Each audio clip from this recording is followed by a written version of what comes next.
So that's where we are. Okay, and a quick overview of what we have is that's the link to this folder. That is me, Mark. This is the webinar folder. So everything that is a bunch of slides goes here. And finally, the learning path, which we're always talking about. So we will be back to that, but I will show it quickly what that learning path is. And it is all the things that is good to know. Like there are people who write all the books you need to read in your lifetime.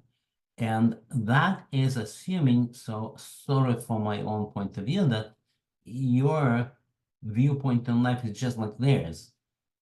And I do read those books, but in my second pocket, I have the opinion that none of them that should be read, and that it is only promoting their own point of view. So I'm doing the same thing.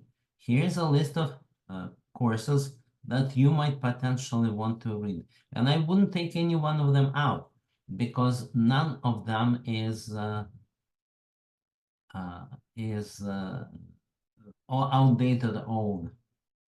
And therefore, every new course, and this week there is only one new course. Here you are. That's the course. But I will tell you a bit more about all these courses. I'm sidetracked into what else. So we were right here and we were looking at the learning path. But then here is the outline of what I should really talk about. So let me do that. Aha. Share the past recordings. Thank you, Greg. Now I click on that. These are the past recordings, and I see that the last one was 7:05, which is good because that was last week, and that one will be 7:12. Now, what is good is the number 64. That means we had 64 sessions, and we were there actually for more than 2 years, so that should be even more. They also told me that something is wrong. You cannot register. They said that if you go to those webinars, so let's go back. If you just go to Ultimate Scale, then you see the webinars menu. And if you go there, then they say you try to subscribe and it doesn't work. That's what they told me. I'm trying to look at it and yeah, it doesn't work. So I immediately do another picture.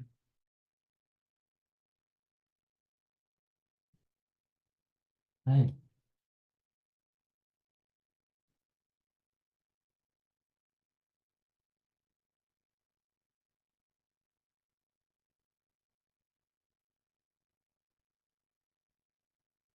So I don't know how you guys get in here because it seems that you cannot do that, right? But if you put it on the calendar, if you have the link, that is good. And back to where we are, and that's what I want to cover today. So some news from Andrew Ng, and one of them is prompt compression and query optimization. So there are two ways to go to that course. Either click here, and I will click here. Okay. And you can go here and there will be a course. We'll talk about course. That's way number one to go. And way number two is go to our learning path. It was right here. We just closed it. That's the learning path. That's the whole thing. And we were at this one, which got its number 32. And we'll be back to that also. But I don't want to get sidetracked into any of those paths. The first thing I want to do is an overview. Okay, so we have a new course and we have an announcement that Claude 3.5 is out and Claude 3.5 is doing more. I'll tell you my personal experience with that is doing more than it used to. Then I will give you the progress on the AI tutor, which is my personal or my company project, and also the start of the idea of you need to know what's going on. And of course, that's what we're doing. We are finding out what is going on. But that will be kind of a market research on what's going on. Let's say you want to be the same thing as what we're talking about. Okay, we'll talk about that. Practice. In practice, I will tell you about more courses that have been debugged and verified and that got into our repository when it is not on a deep learning AI, but it is on GitHub under OpenAI Labs. That's when it has been verified, and in fact, and now we can go and start on the real stuff. Okay. Maybe Greg says add the link to Google Doc because I have it here. It's here, yes, but we really need to be more organized. Maybe even put it on the website. So good, I'll do that. But meanwhile, here we are. That's what we want to talk about. And I wanted to show you the second way. So I said way number one, just go there, just go to deep learning. Way number two is go to our repository. So it is here.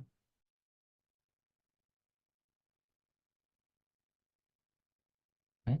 And I will go to 28, not to 27, because 27 we've done so many times. And you know what? Even though we've done it many times, but I don't think I really completed that. So I'll try it. I'll try it. That's where you need to go.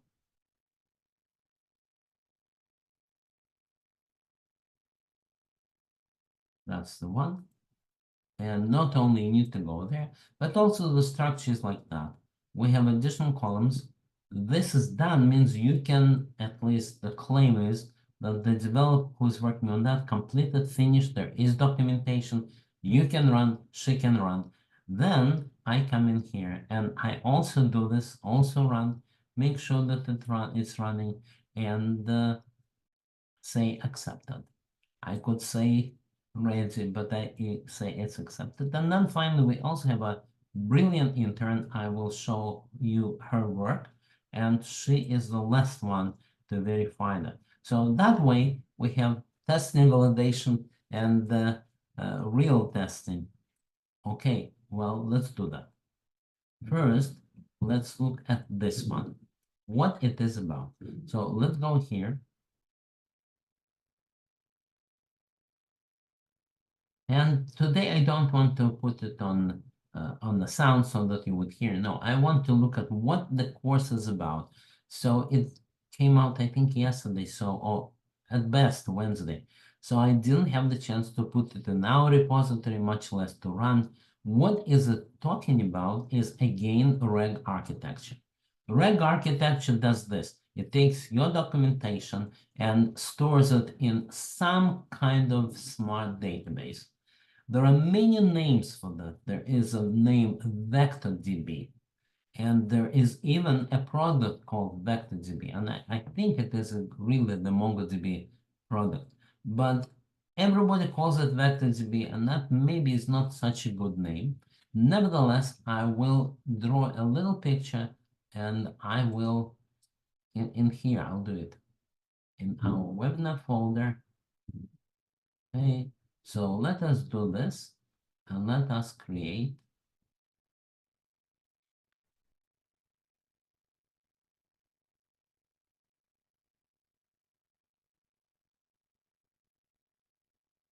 a little drawing.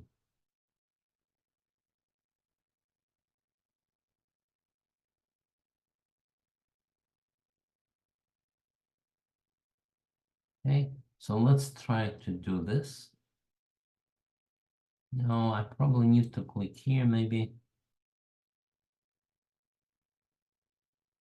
Where do I click to create a new document? It's very, very strange. Okay, if I cannot do it, I'll just do it on the text.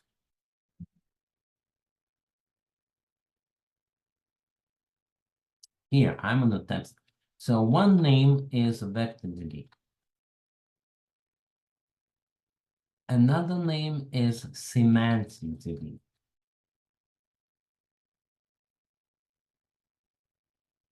Yet another name is Pinecone.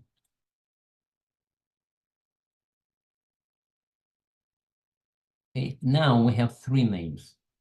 Yet a fourth name is Word2Vec.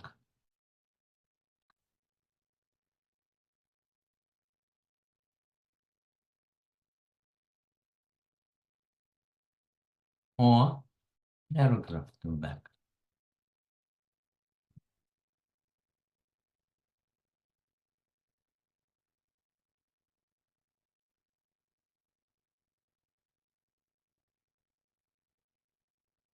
Now we're clear that these are the same things. It all started from Word2Vec. So if you search for Word2Vec, it will give you everything. Word2Vec.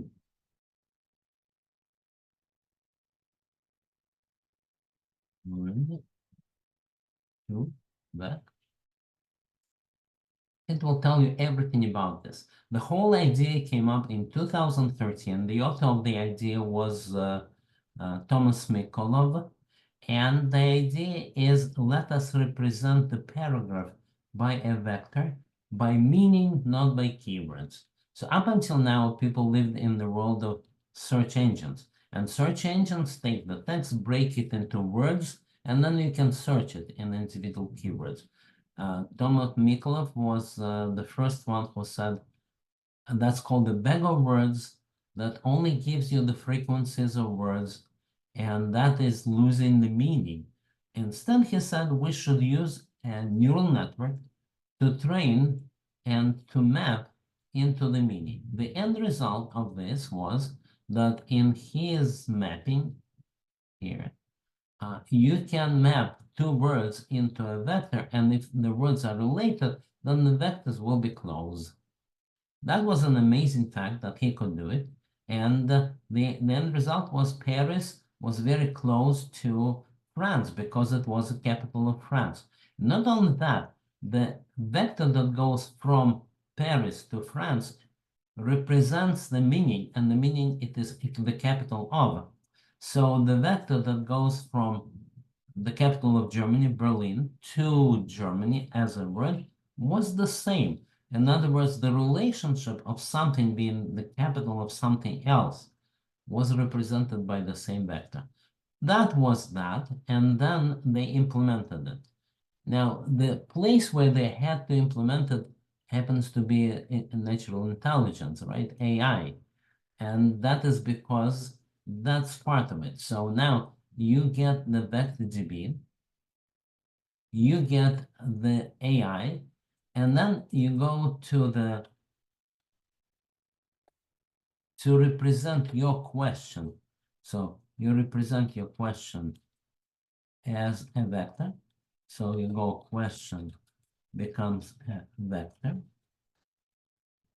And back comes a bunch of documents or paragraphs that represent this vector.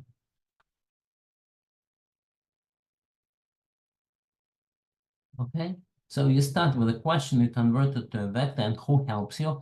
Any of those vector DBs. Now, I understand why they're called vector DB, because that's a way to represent the meaning of your paragraphs, of your sentences, and there are many databases. I listed three: VectorDB, SemanticDB, Pinecone, but it's based on the same idea.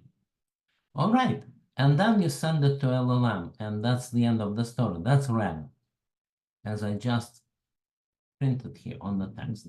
Now let's go back. We were talking about this. So you are MongoDB because this guy has this MongoDB on his hoodie, right? And you are yet another VectorDB provider now. So what are you going to be different with? How you do you differentiate yourself? Especially because you're a little bit of a latecomer. The first app that came up was Pinecone. It was very popular with developers and still is. It's almost everywhere. So everybody else tries to catch up. If you're a search engine, you have to do it. You have Elastic, but in Elastic, you have their own semantic or VectorDB. And if you are a MongoDB, then this is the approach. What they say is we will combine the advantages of NoSQL, put together with we are an enterprise database, we're a startup with a lot of money behind us, so we can do it right. Come to us. And here is what we will give you. We'll show how to do the regular vector search. That will be one. It will look like every other notebook. I'm showing you their notebook because I didn't create my own. But vanilla vector search is about that. You will have to get the keys. And again, those keys will have to be yours. In the class, I usually give you the key and then invalidate it.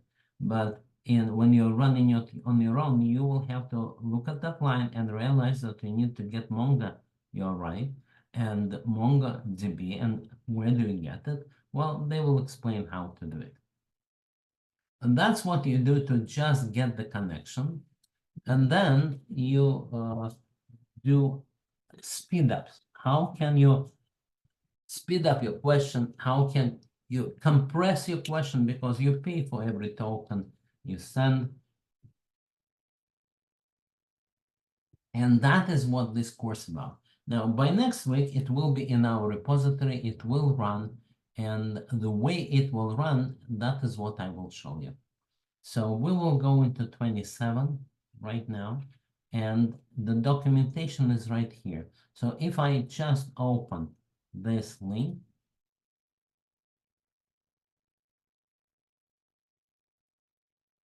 okay, open this link, there will be a README, as all different projects. For the README, there will be two how to run. There will be how to run for the first time, and then how to run for the next time. So I will not bother you or bore you with how to run for the first time, because that I already showed you. Rather, we go to the repository and show how to run the next time. Well, the next time is very easy. You just open the terminal. Let me show you the terminal together with the instruction. And go, I'm mounting my drive.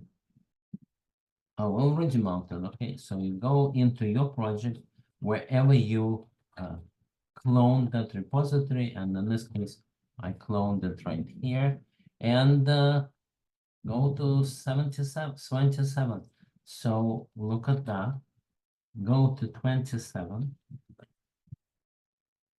and then do the source command.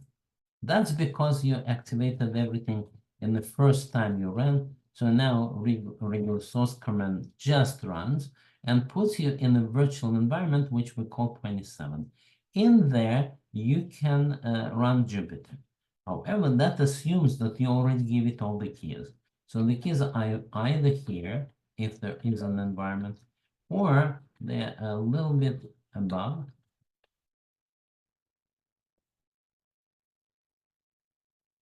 And these are all the keys, but I decided not to jumble all the keys together. So that goes out. And it's recorded anyway, so I give you all the keys, bad thing. And then you run it. So you run it by saying Jupyter Lab, of course.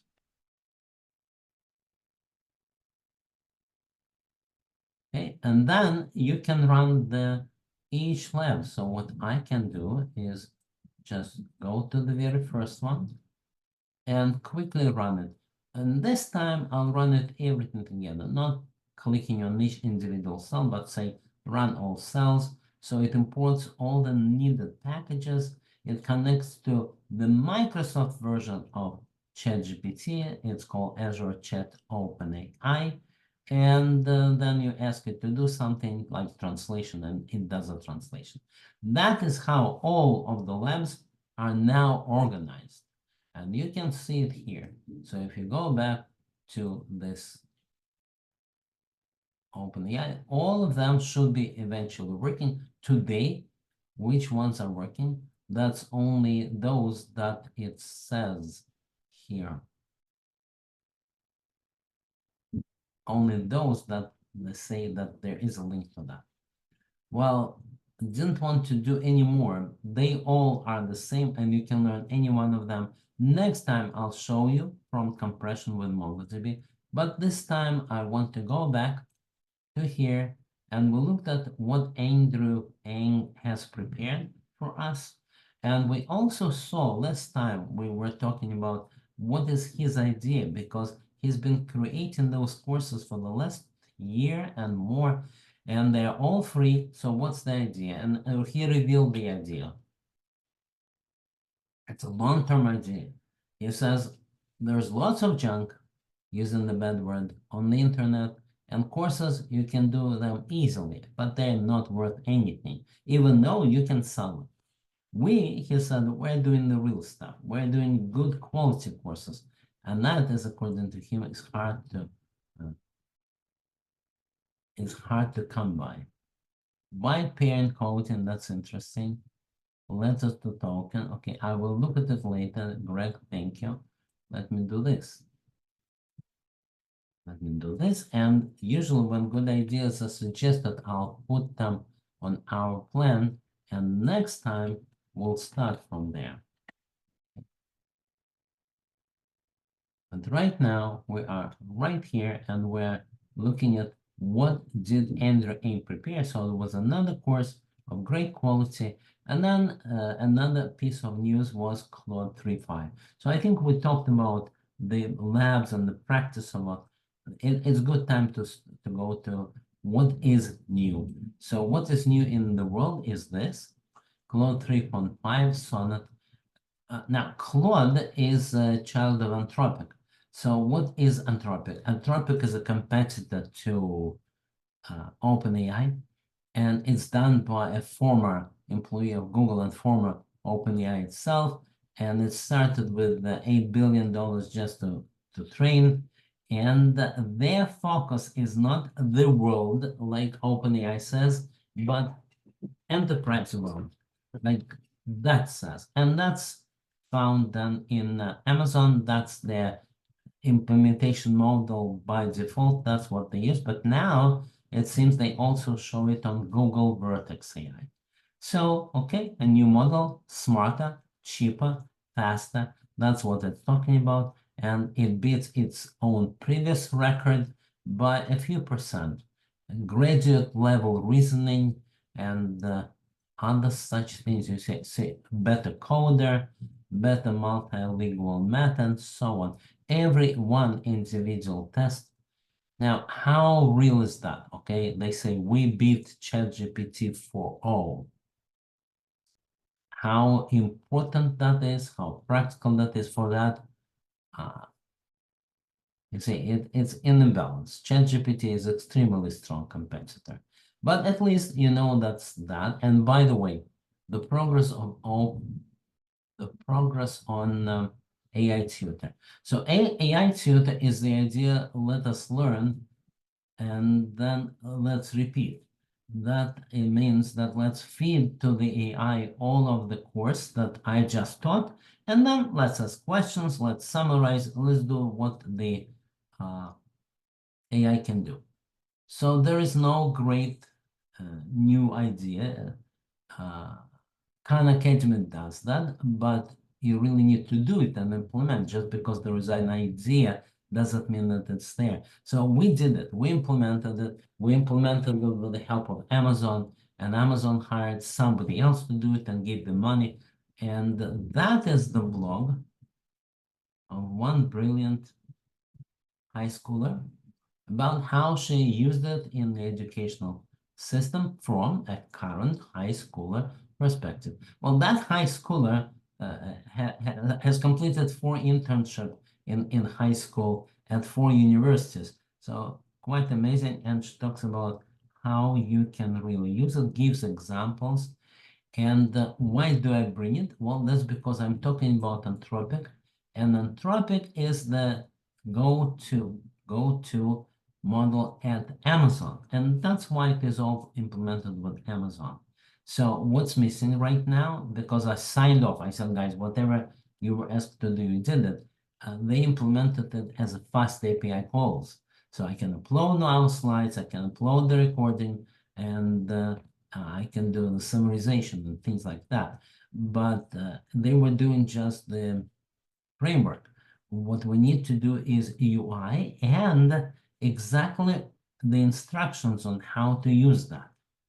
You see, you can have any kind of API, but the dialog like Khan Academy has to be very specific. What do I want to do? Do I want the student to ask more questions, or do I want him to get the answers? And Khan Academy is famous for saying, good idea, but I'm not going to help you on that. However, I will work with you and let us start.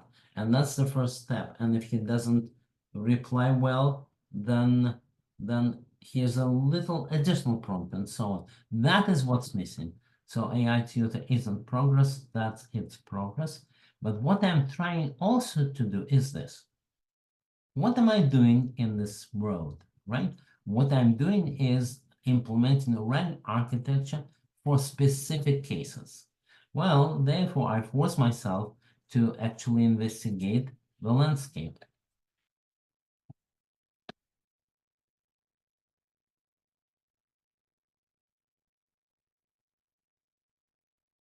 And here I will be gradually presenting you some of the companies that are doing that and what's the difference? How are they doing this?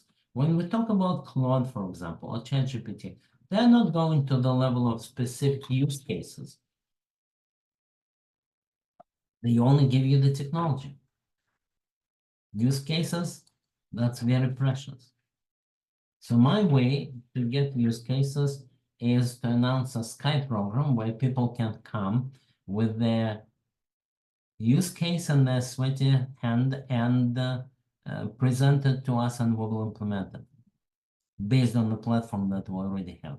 Well, that's not the only approach. So I'll show you just one more approach to start with. And that's, by the way, the answer about exactly that. And show you what I have.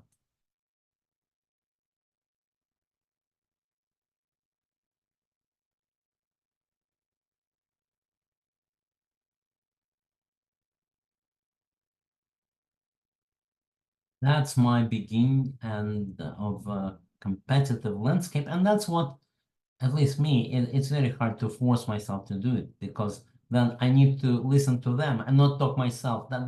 That's hard. But here it is.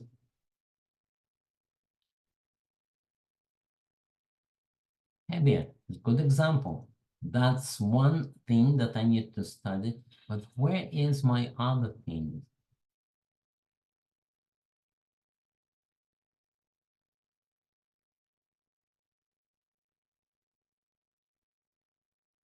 I can't find it right now, but there is one more. And doesn't matter what they call. What their approach is, we are a platform. So RAG as a platform. And I suspect that if you search for that as a service, okay, then you will come to them. Or to more things like that, nuclear. Okay? So that's a same idea, but different focus.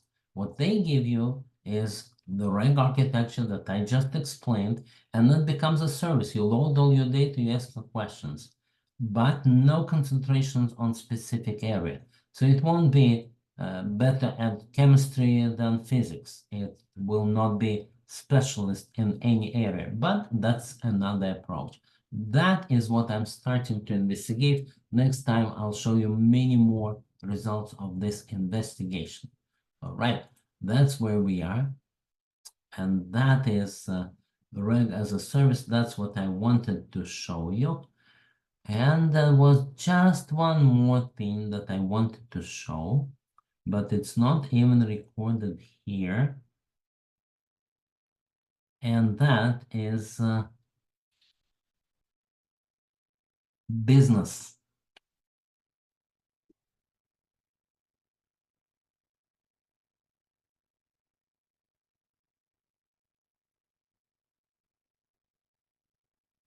One way to say it is business AI, or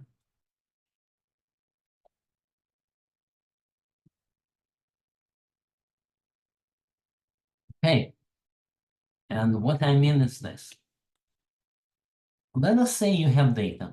You have data, really your accountant, so of course he has the data on the company.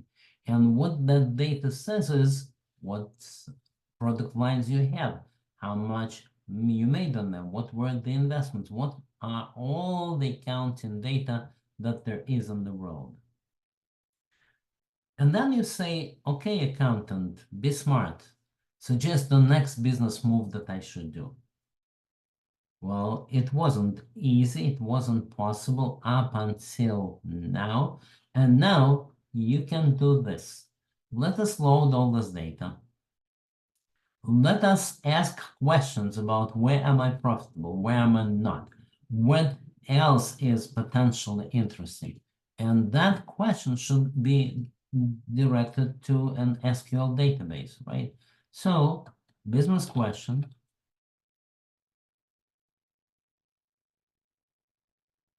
goes to the database.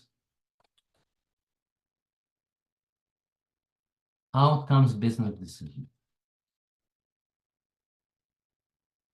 Oh, really? Suggestion.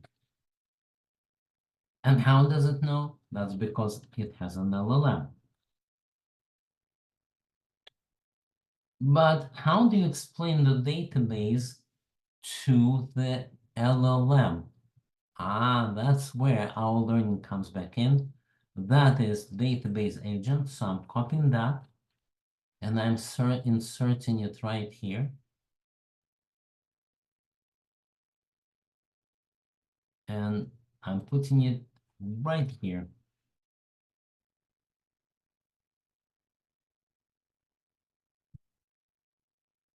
And now you have a plan, right? You have a business question, you have the database which you get out of your client data. Then you use this lab, which is lab 27, and you are able to explain your business question to the database. LLM takes over and comes back with the business suggestion.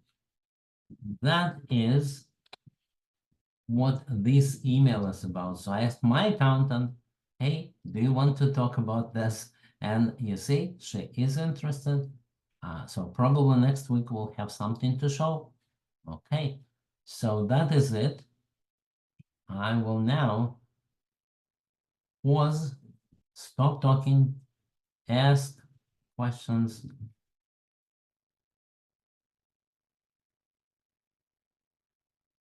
Right, and really stop talking so that you take me seriously about questions.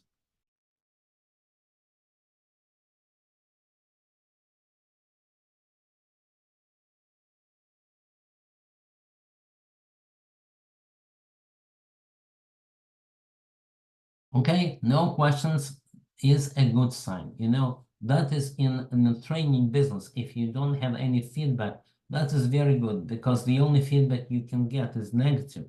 And no feedback means no negative, but probably positive by default. So good, guys. If you have any more suggestions, questions, anything we should look at the next time, I'll do that. But right now I'm saying goodbye, wishing everybody a great weekend and then a great week and a great year. Thank you.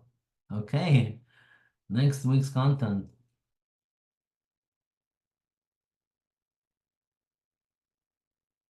Yes, John, and thank you everybody for coming. That's very nice. I know that you listen because now I see the people say thank you and they say something, and I know that if you have any more ideas that you'll send them my way. Okay, all the best.